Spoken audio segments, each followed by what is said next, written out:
નમસ્કાર વિદ્યાર્થી મિત્રો, કેમ છો? મજામાં ને? હું કિશન માલી આપ સૌ વિદ્યાર્થી મિત્રોનું ધોરણ 10 અને 12 ની તૈયારી કરાવતી એવી ચેનલ એટલે કે ટોપર્સ પોઈન્ટ એમઈઝેડ ની અંદર હાર્દિક સ્વાગત કરું છું.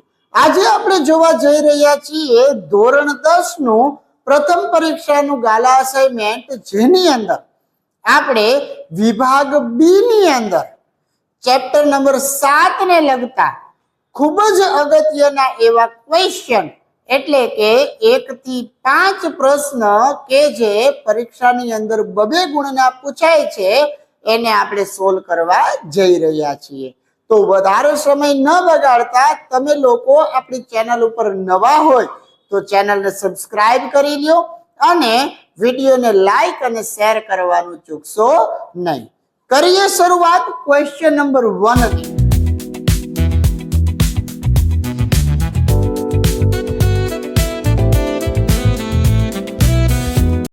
શું કહેવા માંગે છે કે બિંદુ A 1,2 અને B 4,5 ને જોડતા રેખાખંડનું બિંદુ P of 3,B એ તરફથી 2:1 ગુણોત્તરમાં વિભાજન કરે છે, તો પછી વિભાજન બિંદુ B નું મૂલ્ય શોધો.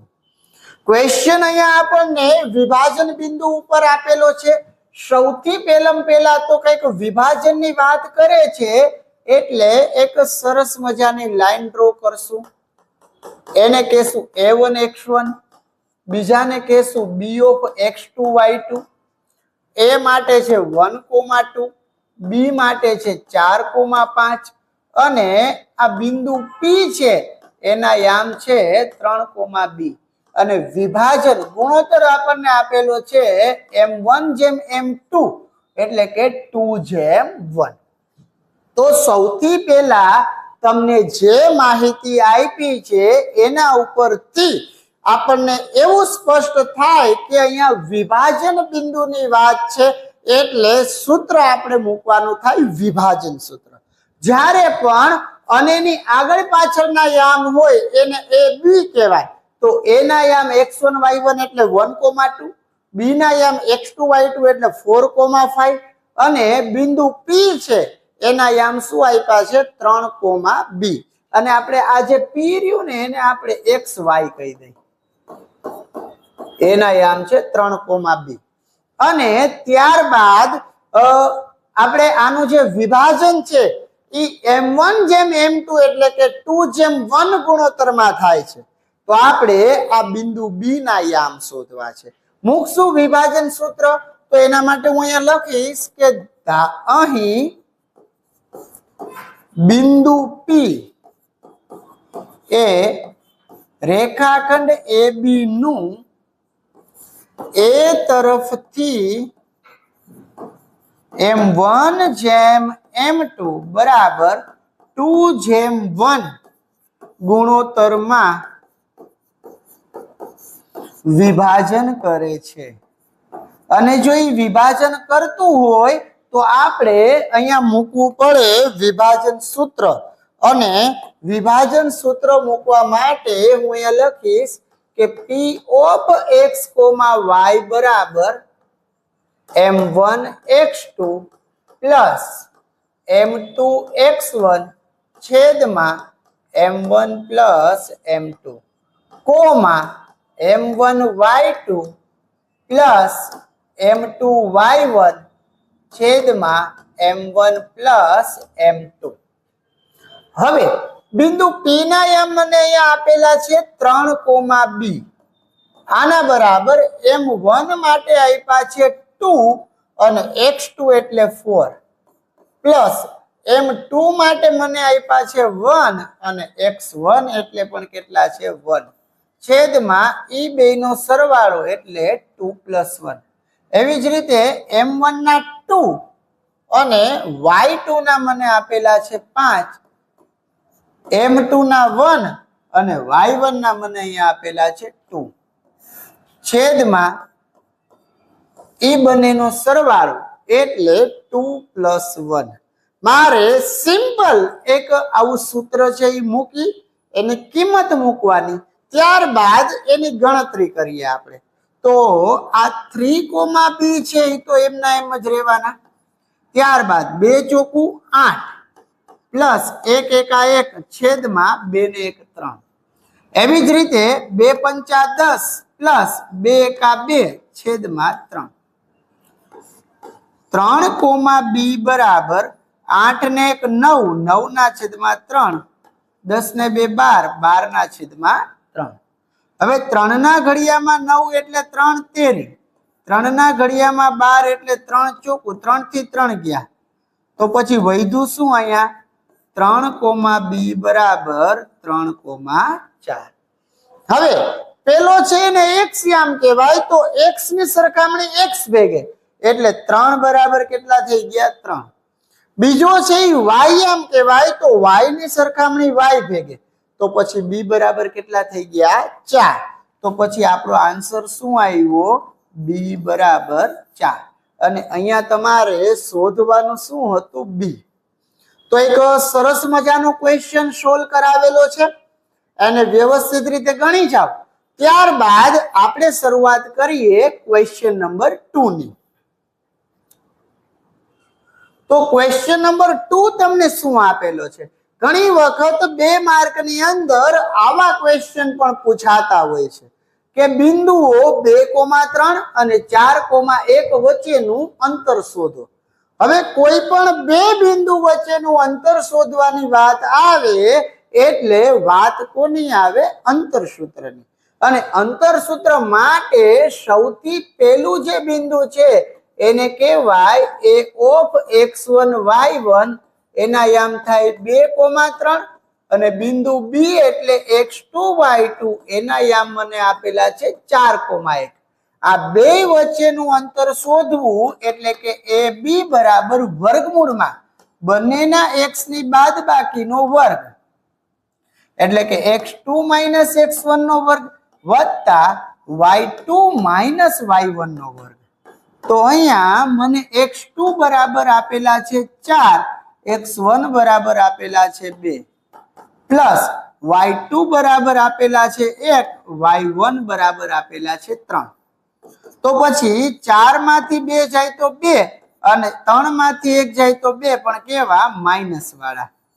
તો કે 2 નો વર્ગ 4 માઇનસ 2 નો વર્ગ 4 તો 4 ને 4 કેટલા થઈ ગયા 8. આનું મારે શોધવું પડે વર્ગમૂળ પણ 8 નું ડાયરેક્ટ વર્ગમૂળ ન થાય એટલે 8 ની જગ્યાએ શું લખી શકાય 4 ગુણ્યા 2 અને 4 એટલે તો કેટલા થઈ ગયા તો કે 2. તો અહીંયા જવાબ શું આવ્યો એ b બરાબર 2 વખત વર્ગમૂળ 2. તો આ એક બહુ સરસ મજાનો ક્વેશ્ચન છે. 2 માર્કની અંદર પણ આવા ક્વેશ્ચન પૂછાય છે. બાકી 1 માર્કમાં અંતર સૂત્ર છે એ પરીક્ષામાં આવતું જ હોય છે. હવે આપણે વાત કરીએ છીએ ક્વેશ્ચન નંબર 4 ની સોરી 3 ની. શું કીધું છે કે સમાંતર બાજુ ચતુષ્કોણ ABCD ના 3 બિંદુ મને આપી દીધા છે. કયું તો કે a of 1,2 b of 2,4 અને c of 5,9. તો ચોથા શિરોબિંદુ d ના યામ શોધો. બરાબર આપણે ચોથું શિરોબિંદુ એટલે શું ગોતવાનું છે અહીંયા d શોધવાનું છે. હવે જ્યારે પણ તમને સમાંતર બાજુ ચતુષ્કોણ કીધો હોય ત્યારે આપણે સમાંતર બાજુ ચતુષ્કોણની જો આકૃતિ દોરવી હોય તો એ આકૃતિ તમે આવી દોરી શકો. અહીં તો આકૃતિ મેં કોની દોરી છે સમાંતર બાજુ ચતુષ્કોણની. એમાં પેલું બિંદુ એટલે એને કહી દેવાય a of x1 y1. બીજું બિંદુ એટલે એને કહેવાય b of x2 y2. ત્રીજું બિંદુ એને કહેવાય c of x3 y3. ચોથું બિંદુ એને કહેવાય d of x4 y4. હવે બિંદુ a ના યામ મને અહીંયા આપેલા છે 1,2.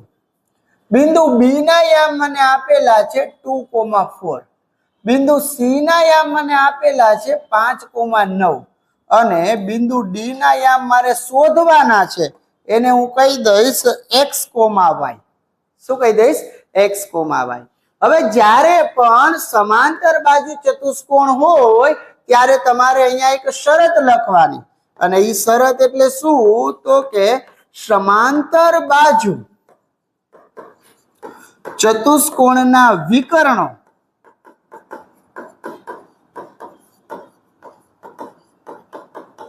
પરસ્પર દુભાગે છે. હું લખવાનું કે સમાંતર બાજુ ચતુષ્કોણ હોય તો એ સમાંતર બાજુ ચતુષ્કોણના વિકર્ણ પરસ્પર દુભાગે છે. મતલબ કે બિંદુ એ અને સી ને જોડવું એટલે એક વિકર્ણ એસી બન્યું અને બી અને ડી ને જોડવું તો એક વિકર્ણ બન્યો બીડી. તો અહીંયા મારે એવું લખાય કે એ સી નું મધ્ય બિંદુ એના બરાબર બીડી નું મધ્ય બિંદુ. શું લખ્યું છે?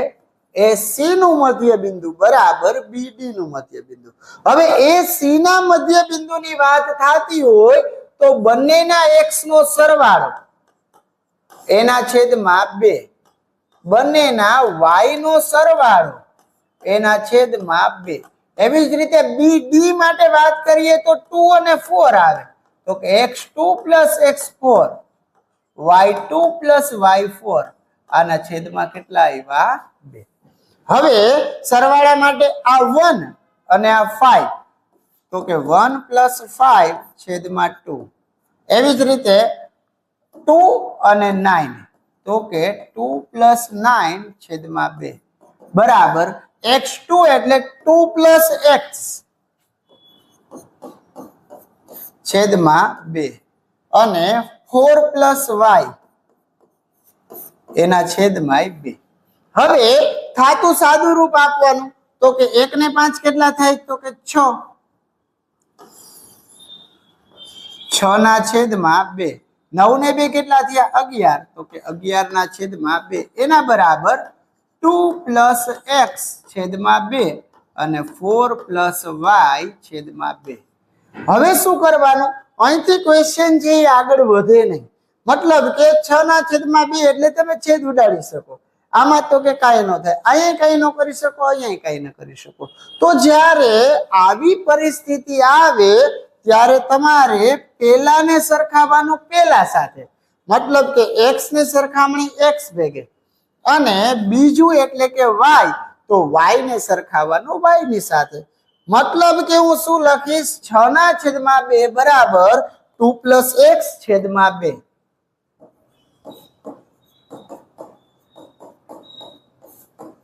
અને એવી જ રીતે જો હું y ને સરખાવું તો 11 ના છેદમાં 2 બરાબર 4 + y છેદમાં 2.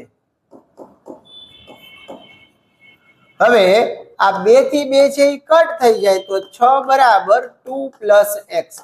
આપણે તો x ને શોધવા છે તો 2 આવી જશે ડાબી બાજુ તો કે x બરાબર 6 માંથી 2 ગયા એટલે 4. એવી જ રીતે 2 થી 2 કેન્સલ તો 11 બરાબર 4 + y. આ 4 તો પ્લસ વાળા છે, ડાબી બાજુ આવ્યા તો માઈનસ તો y બરાબર 11 માંથી 4 જાય તો કેટલા થયા? 7. આપણે તો યામ કોના શોધવાના હતા? ડી ના. આમ બિંદુ ડી ના યામ બરાબર ડી ઓફ x4, y4 એને આપણે શું કીધા હતા? x, y અને x બરાબર મને અહીંયા મળ્યા છે 4 અને 7. તો પછી મારા બિંદુ ડી ના યામ કેવા થઈ ગયા? 4, 7. અને વિદ્યાર્થી મિત્રો આવો સમાંતર બાજુ ચતુષ્કોણ વાળો ક્વેશ્ચન છે એને બહુ જ સરસ રીતે તૈયાર કરવાનો, કારણ કે પરીક્ષાની અંદર આવા સમાંતર બાજુ ચતુષ્કોણ છે, સમબાજુ ચતુષ્કોણ છે, આવા ક્વેશ્ચન હંમેશા પરીક્ષાની અંદર પૂછાતા હોય છે. 6 માસિકની અંદર પણ તમને પૂછાશે. વાત કરીએ ક્વેશ્ચન નંબર 4 ની કે બિંદુઓ P 2, -3 અને Q 10, y વચ્ચેનું અંતર 10 એકમ હોય તો પછી આપણે k ની કિંમત શોધવી છે, y ની કિંમત. બરોબર? અહીંયા પણ વાત કેની કરી છે? અંતરની. એટલે અગેન આપણે કયા સૂત્રની વાત આવશે? અંતર સૂત્રની. તો અહીંયા લખશું સૌથી પહેલા આ બિંદુ P છે એને કહી દેવાય x1 y1 = 2 - 3. આ Q છે એને કહેવાય x2 y2 ઈ થઈ ગયા 10, y અને અહીંયા લખેલું છે કે p અને q વચ્ચેનું અંતર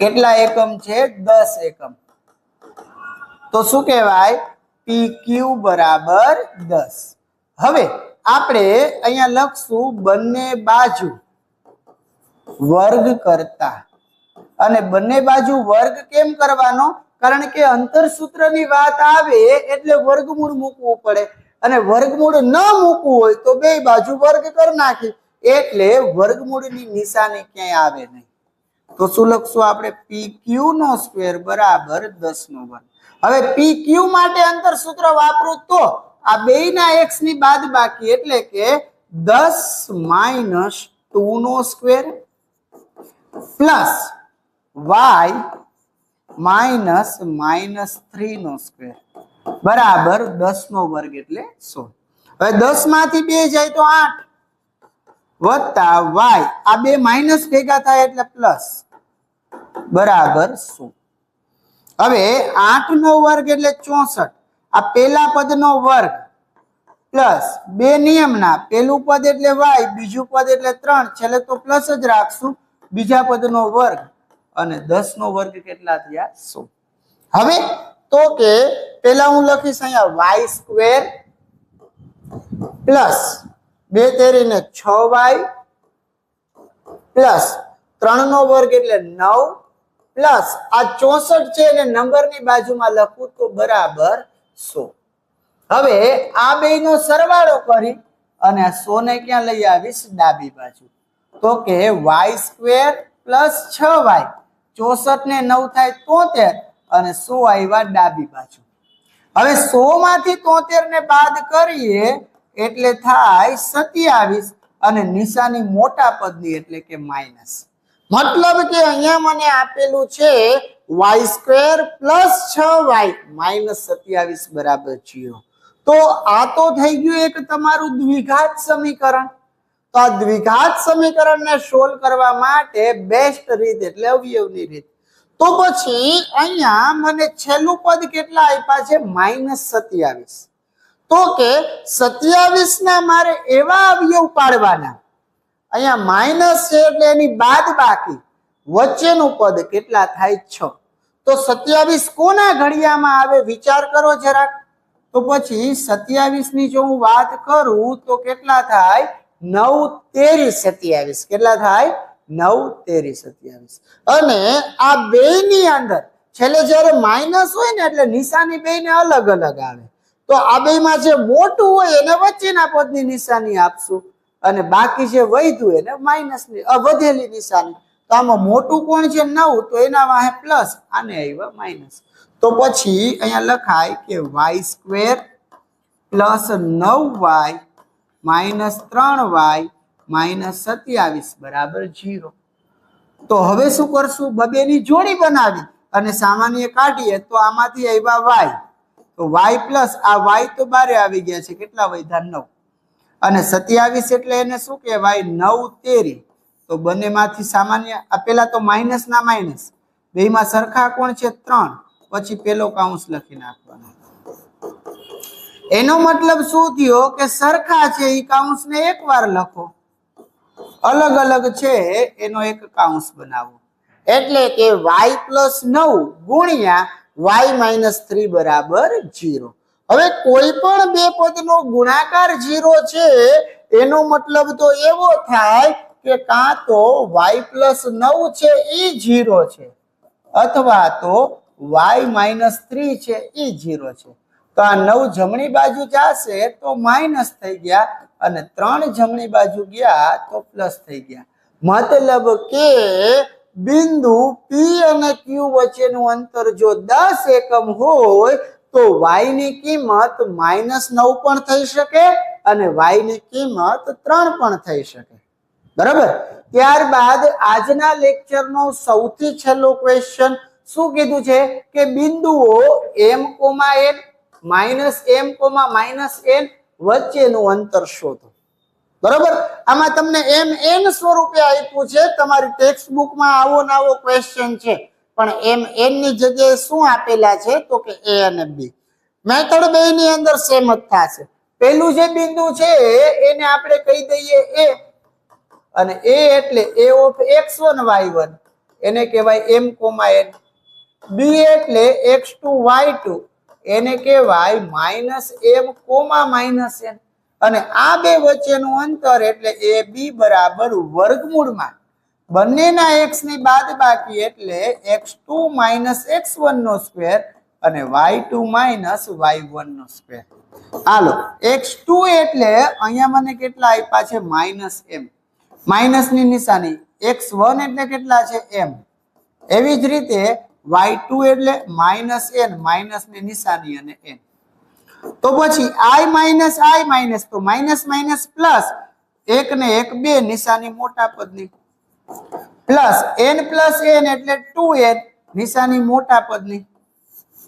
હવે આનો સ્ક્વેર કરીએ તો 2 નો વર્ગ એટલે 4 m નો સ્ક્વેર, 2 નો વર્ગ એટલે 4 n નો સ્ક્વેર. અને આ બે ની અંદર સરખું કોણ છે 4, તો એ નીકળે સામાન્ય. તો શું થયું 4 કૌંસમાં m² પ્લસ n², પણ 4 નું તો વર્ગમૂળ નીકળી જાય એટલે જવાબમાં શું આવશે 2 ના કૌંસમાં વર્ગમૂળ m² પ્લસ n². તો આ પણ 2 માર્ક વાળા ક્વેશ્ચન ની અંદર ખૂબ એટલે ખૂબ જ અગત્યનો દાખલો છે. તો આવી રીતે વિદ્યાર્થીઓ આપણે આજના દિવસે 2 માર્કના ચેપ્ટર નંબર 7 ના ખૂબ જ અગત્યના એવા 5 ક્વેશ્ચન ને સોલ્વ કરેલા છે. વળી પાછા જ્યારે બીજા લેક્ચરની અંદર મળશું ત્યારે બીજા 5 ક્વેશ્ચન છે એને હું તમને સોલ્વ કરાવીશ. તો પછી મળીએ આના પછીના લેક્ચરમાં. ત્યાં સુધી આપ સૌ વિદ્યાર્થી મિત્રોને કિશન સરના જય શ્રી કૃષ્ણ.